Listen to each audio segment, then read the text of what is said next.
Hi guys! Did you crack the answer to our Guess That Drug challenge? Well, let's reveal it in today's exciting session of studying pharmacology one drug at a time. And today's featured drug is phenylephrine. So let's start. Phenylephrine is a selective alpha 1 adrenergic agonist.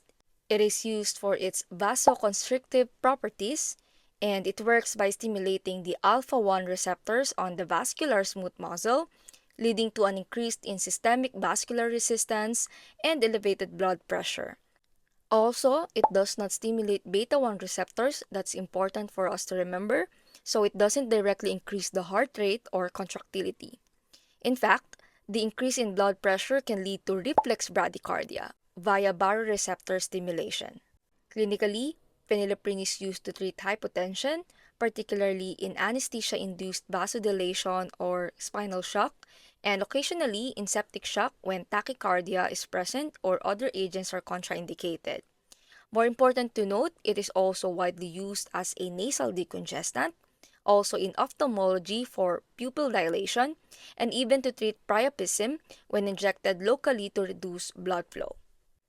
The drugs similar to phenylephrine include midodrine or midodrine. It is an oral alpha 1 agonist for orthostatic hypotension, norepinephrine with both alpha 1 and beta 1 effects, and topical decongestants like oxymetazoline. And unlike norepinephrine or epinephrine, phenylephrine has no beta 1 effect, making it safer for patients with tachyarrhythmias.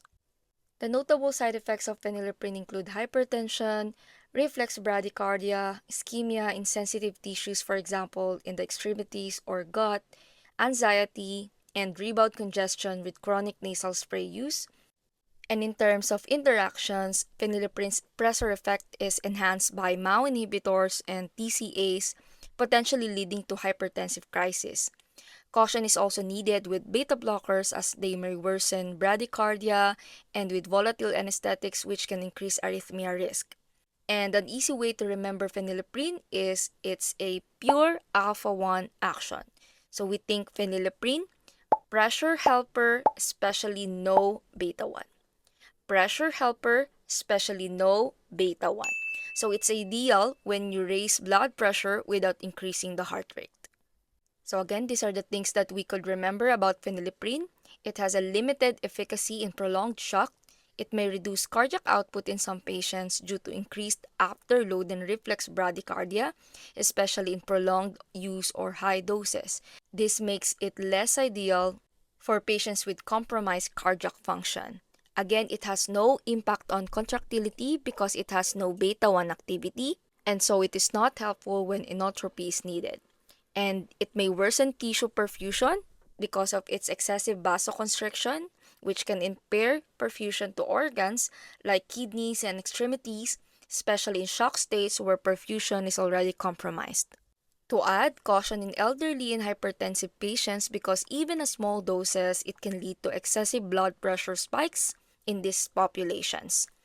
And topical formulations such as nasal or ophthalmic can still cause systemic effects, especially in children or when used excessively. So to monitor for hypertension, bradycardia, or arrhythmia is important even if it's not given intravenously.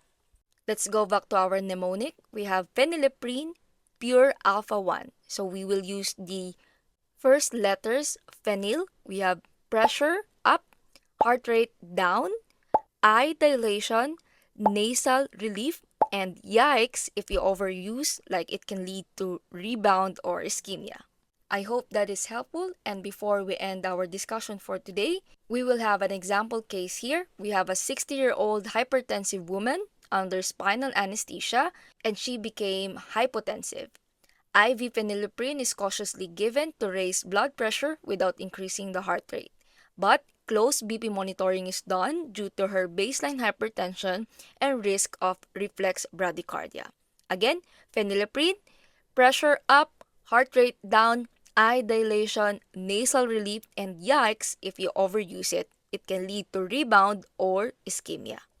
That's it for phenylephrine, and if you have questions, suggestions, corrections, or additional information, feel free to put them in the comments so that we can discuss it.